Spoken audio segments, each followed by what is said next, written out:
Yeah, this is Dave from cheapbooks.com. I'm playing World of Tanks. The tank I am playing is the BT2.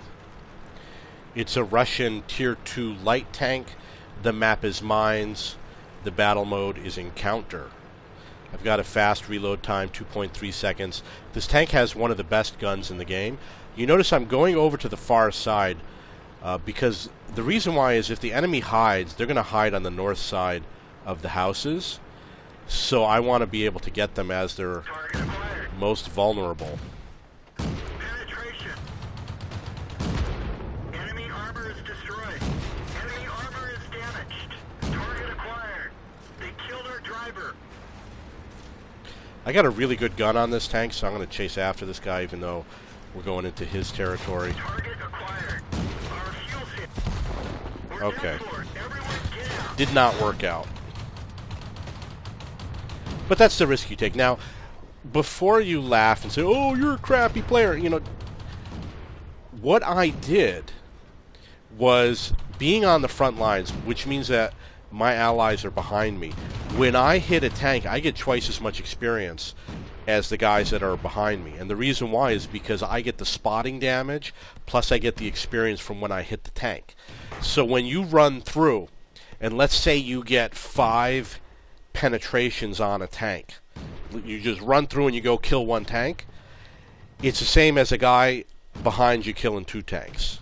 You get the same amount of experience. So you get more experience doing the maneuver I did. It's sad that I died. I probably should have stayed back. I didn't obviously know that he had an ally with him, which makes it 2-on-1 a lot more dangerous. You can't know what's going to happen, and I don't play assuming that the whole entire enemy team is always in front of me. That's just stupid.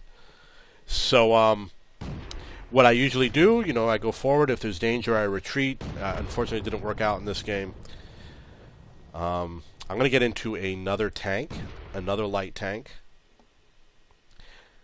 Let's see what we got. The cruiser.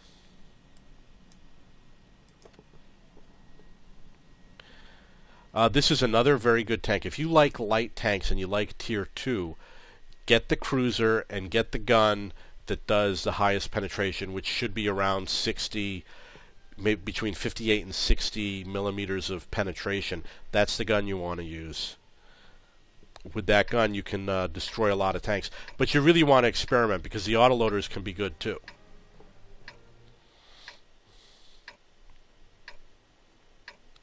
The map is obviously Himmelsdorf.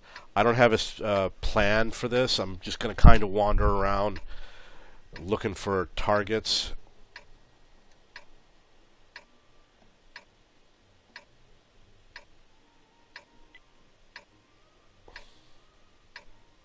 Let's go. Let me go right up the center here.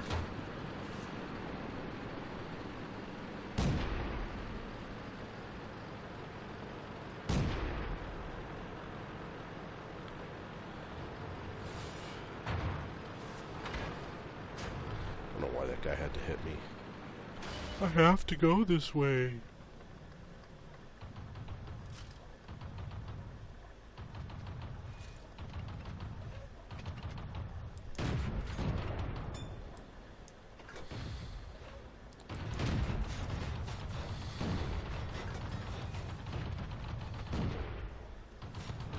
Okay, nothing happening here.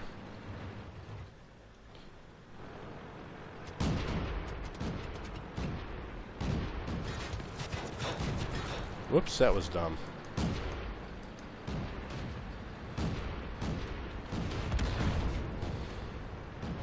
Ready to fire. Target released. Ready to fire. Penetration. Enemy armor is damaged.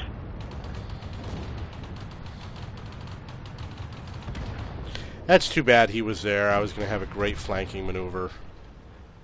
Target released.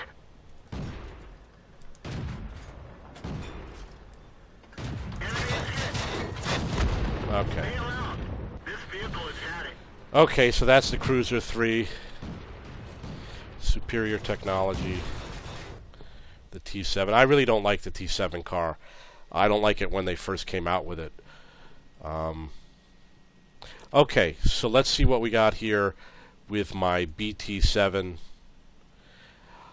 Now the BT2. Remember, I died very quickly, but look at, and the team did lose, but I did better than half of my team, more than half of my team. I did better in terms of experience, and 110 isn't that far different from 115. So I was kind of like in 4th place.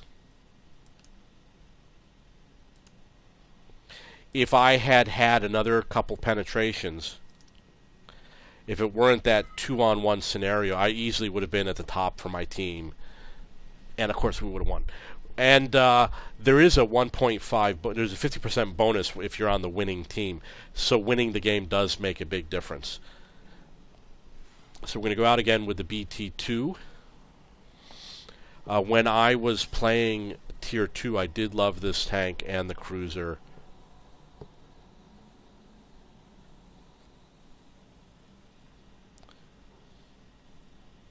And I am playing with a personal reserve, which is additional free experience. I think it's an additional 20% free experience.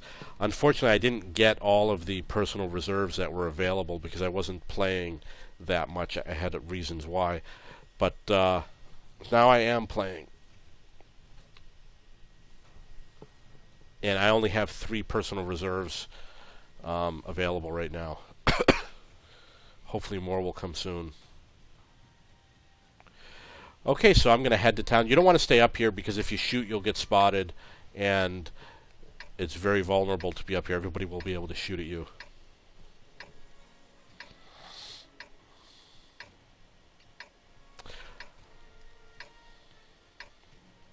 Normally, I would say go to the center of the map because you can find targets easily, shoot in any direction. But I don't think I'm going to have any problem finding targets, so I'm going to go... just pick a side. Let's go. I'm sure I'm going to find tanks.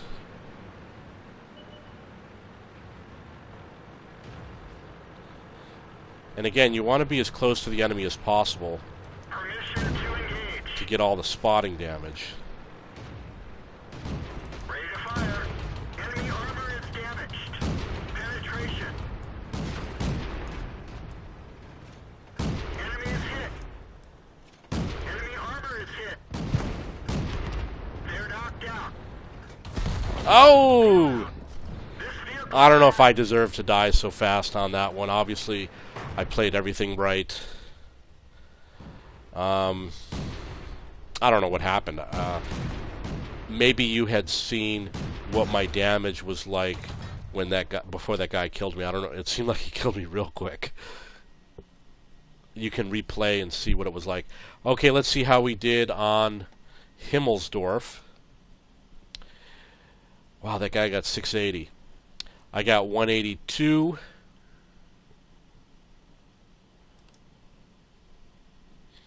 I got 3 for the personal reserve bonus. Now look at where it says direct hits penetrations. I only got 3. Let's look at this guy ahead of me. Let's see what he got. Oh, he got 3 also. No, that's me. I got 3. He got 4.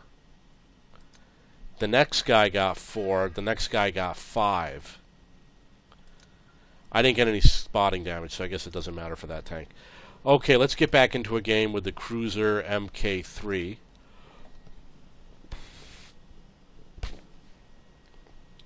If you like light tanks, if you really like light tanks, my advice, look at your tech tree and play a tank that's a tier 7 light tank, because if you're not that crazy about heavy tanks, you want to focus on getting those high tier light tanks. There's some really good light tanks, such as the AMX 1390. I think another one is the RU 251, the LTTB. You want to make sure you play down those lines on the tech tree, and you'll probably have a lot more fun once you get, for example, the AMX 1375 and the AMX 1390. Those tanks are amazing. It's going to be rough to get to the tier 5, but it's totally worth it. And I would say the Cruiser definitely played the line that goes to the Comet and the Crusader and the Covenanter. Time to roll out. is also an excellent line. I'm going to just go across to the enemy side, see what happens. If you're curious about how it's done, it used to be much harder, but they made it a lot easier.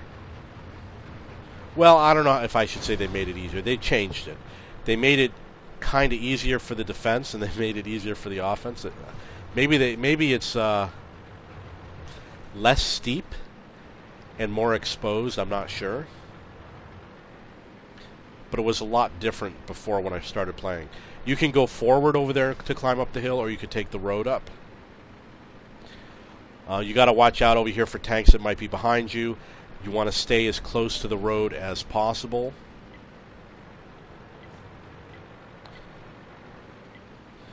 Over here, okay, there's no artillery, but over here is where you would have to watch out. Enemy armor is damaged. That We're sucks. done for. Everyone get out. Okay. I was taking a chance that he wasn't going to aim at me, and that maybe my allies would have gotten some hits in, which they did now. It's a little bit too late.